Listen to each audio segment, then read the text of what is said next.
কাদের বিরুদ্ধে অভিযোগ করলেন? আপনার অভিযোগটা কি মূলত? আমার অভিযোগ হচ্ছে এমএলএ শওকত মোল্লা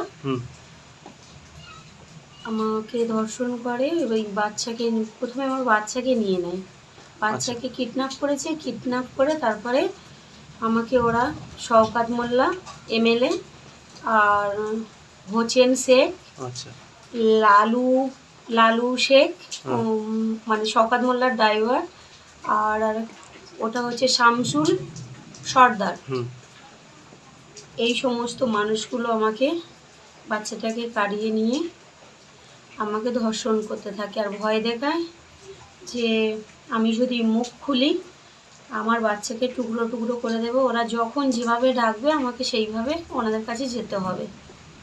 আচ্ছা, এরকম কি দিনের পর দিন আপনার উপর অত্যাচার চলতো? একদম দিনের পর দিন গাড়ি পাঠিয়ে দিত, যখন যেখানে মন হতো ওদের সেখানে আমাকে গাড়ি পাঠিয়ে দিয়ে নিয়ে যেত।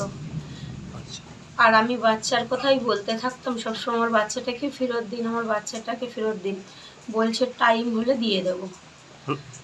কতদিন পর আপনি ফেরত পেয়েছেন আপনার সন্তানকে? 1 বছর পরে। 1 বছর কোথায় ছিল? মানে কারা আটকে রেখেছিল? কোথা থেকে পেলেন বা কোথা থেকে উদ্ধার করতে পারলেন? অন্য একজন, আমি ওনাকে, ওনার নাম হচ্ছে ইসলাম ভাই, মানে উনি আমাকে একদিন বাজারে গিয়ে, চোরাবিদ্যার বাজারে, ওনার দুটো পায়ে জড়ি ধরি, একজনের কাছ থেকে শুনেছি যে ওখানে গিয়ে একবার অভিযোগ করে দেখো কি বলে। তো ওনার দুটো পায়ে যখন জড়িয়ে ধরলাম, ধরে বলছি আমার বাচ্চাটাকে আমাকে ফিরিয়ে দাও, আমি আর বাঁচবো না, তখন বলতে উনি আমাকে বাচ্চাটা আনিয়ে দেয়। তবুও আমাকে শওকত মোল্লা, হোসেন শেখ আর ওই লালু, এরা সবাই, মানে আরেকটা হচ্ছে শামসুল, কেউ আমাকে বাচ্চাটা দেয়নি। ওই ভদ্রলোক আমাকে উপকার করেছে বাচ্চাটা ফেরত দিয়ে। সেই সময় কি প্রশাসন আপনাকে কোনো সাহায্য করেছিল বা কোনো কিছু অভিযোগ করেছিলেন? না, প্রশাসন সাহায্য কিভাবে করবে, ওখানে তো যাওয়া যাবে না, সব মানে আশপাশে সবাইকে বলে রেখেছে, মানে টার্গেট চোখে চোখে রেখে দিত যে কোথায় কখন কে যাচ্ছে। আর আমার বাড়ির উপরে হুমকি দিত যে আমার বাড়ির ক্ষতি করে দেবে, আমার দাদার বউরা আছে, আমার মা আছে, সবাই বাড়ির ফ্যামিলি আছে, তাদের উপরে অত্যাচার হবে বলে দিয়েছে আমি যদি মুখ খুলি। তো তখন তখন আপনি কি মানে থানাতে অভিযোগ করতে পেরেছিলেন? না, পারিনি তো।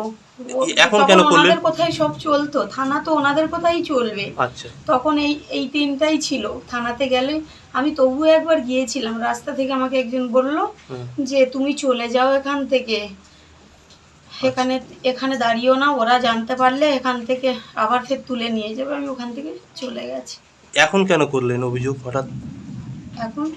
এখন অভিযোগটা কেন করতে গেলেন? আমার একটা দিদি আছে মামুনি দাস, আমি ওনার সঙ্গে সব কিছু শেয়ার করি, দিদিকে বলি আমার সাথে এরকম হয়েছে, বাচ্চা, আমি কান্নাকাটি করি শুধু দিদির কাছে, দিদি বলছে দেখছি, এই করে অনেকটা দিন লেগে গেল। দিদি বাচ্চাও দিদির কাছে কান্নাকাটি করছে, আমার যে ছোট বাচ্চা, তখন বাচ্চার বয়স ছিল 5 বছর, 5.5 বছর, এখন হয়েছে 10+। তো মামুনিদির কাছে বাচ্চাও কান্নাকাটি করেছে, আমিও কান্নাকাটি করেছি, যে তখন দিদি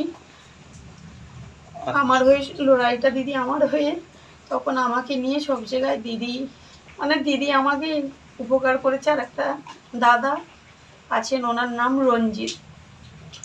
রঞ্জিত বর্মন, আমার উকিল বাবু ওটা। মানে এখন আপনি কি চাইছেন? এখন কি আপনার প্রশাসনের কাছে কি আবেদন আপনার? আমি চাইছি ওনাদের যেন মানে এমন শাস্তি দেয়া হোক যেন সমস্ত মানুষ থেকে ভয় পায়, যে ছেলেরা যে জানো না এরকম কোনো মেয়ে সন্তানের সাথে এরকম হয়, বাচ্চার সাথে, আমার সাথে যা হয়েছে, আমার বাচ্চার সাথে যা হয়েছে, আমাদের যে বুকের যন্ত্রণা। একটা শিশুকে আটকে রেখে তার মাকে ধর্ষণ, তারপর অত্যাচার, শারীরিক, মানে এই ঘটনা যে ক্যানিং পূর্বে দিনের পর দিন হতো, সেই ক্যানিং পূর্বের আপনি নেত্রী, সরকারের পরিবর্তন এসেছে, এবং এই অভিযুক্তদের বিরুদ্ধে আপনারা কি কি ব্যবস্থা নেবেন? দেখুন, আমার কাছে খবর ছিল যে ক্যানিং পূর্বে রাজনীতির একটা মানে রাজনীতিকে দেখিয়ে আর সমস্ত হিন্দু মেয়েদেরকে নিধন করার একটা প্ল্যান করেছিলেন, এবং খবরও ছিল যে যখন শাসক দল ছিল মানে তৃণমূল যখন ছিল তখন শওকত মোল্লার বাড়িতে এবং হোসেন শেখের বাড়িতে সুন্দরী সুন্দরী মেয়েদেরকে তুলে দিয়ে আসতে হতো এবং নেতাদের স্ত্রীগুলোকেও নেতারা তুলে দিয়ে আসতেন হোসেন শেখের দোতলার বাড়িতে। এবং শওকত যদি মনে করতেন যে কোনো মেয়েকে তার ভালো লেগেছে তার কর্মীদের বলে দিয়ে আসতে যে ওই মেয়েটাকে রাত্রিতে বাড়িতে পাঠিয়ে দিতে হবে। তো সেইভাবে ওখানে চলতো, আমার কাছে খবর আসতো। আর আমি এটা জানতাম যে ওখানে বিশেষ করে হিন্দু মেয়েদের উপরে অত্যাচার হচ্ছে, মানে দেখে দেখে হিন্দু মেয়েদেরই কিন্তু ধর্ষণ করছে, রেপ করছে, তাদেরকে মেরে দেওয়া হচ্ছে।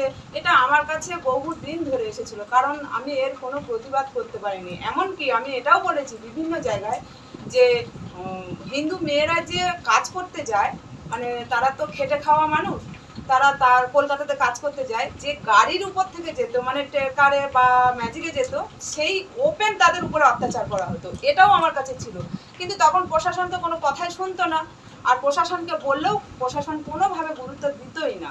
তো এটা মানে যেহেতু এখন সরকার বদলেছে, তো সাধারণ মানুষ মানে আমি অনেকের কাছে এই কষ্ট শোনার পর প্রত্যেকের কাছে আমি বলেছি যে যদি তোমরা বেরিয়ে আসতে পারো, আমি রঞ্জিত দা আছি, আমরা ক্যানিং পূর্বের মহিলাদের জন্য যতটুকুনি যেখানে যা লড়াই করতে হয় সেই লড়াইটা আমরা করব শুধু মহিলাদের জন্য। কারণ ক্যানিং পূর্বের মহিলা প্রচুরভাবে অত্যাচার হয়েছে এবং জানেন আমিও একসময় প্রচুরভাবে অত্যাচারিত হয়েছি, কিন্তু আমার থেকে বেশি অত্যাচার হয়েছে এই মানুষগুলো যে মেয়েটাকে দিনের পর দিন ধর্ষণ করে গেছে, যে মেয়েটা এর দরজায় তার দরজায় ঘুরে বেরিয়েছে শুধু একটা বিচার পাওয়ার আশায়।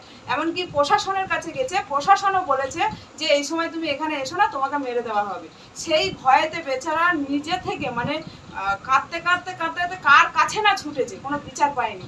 আজকে সে আমার কাছে এসেছে এবং আমি মনে করেছি যে এই মেয়েটা একটা বিচার হোক, শওকত মোল্লা এবং হোসেন শেখ আর যে নামগুলো আছেন তাদের কঠিনতম একটা শাস্তি হোক, যাতে করে সাধারণ মানুষ বা এইরকম যাদের মানসিকতা আছে তারা যেন ভাবতে পারে যে এই মানে এদের এমনই শাস্তি হয়, তারা যেন ভাবতে পারে যে না, মেয়েদেরকে আর কোনোভাবে অত্যাচার করা যাবে না বা এদের কোনো ক্ষতি করা যাবে না, ভেবে চিন্তে করে এরকম একটা শাস্তি আসুক। এবং আমি এই বিষয়ে মানে মিডিয়ার মাধ্যমে আমি আমাদের মাননীয় শ্রী মন্ত্রী আছেন শুভেন্দু অধিকারী মহাশয়, তাকে আমি অনুরোধ করব আমাদের হিন্দু মেয়েদের উপরে যেভাবে অত্যাচার শুরু হয়েছে বা যারা মুখ খুলতে পারেনি, হাজার হাজার মায়েরা আছে এরকম অত্যাচার হয়েছে তারা মুখ খুলতে পারেনি, সেই বিষয়টা যেন উনি দেখেন।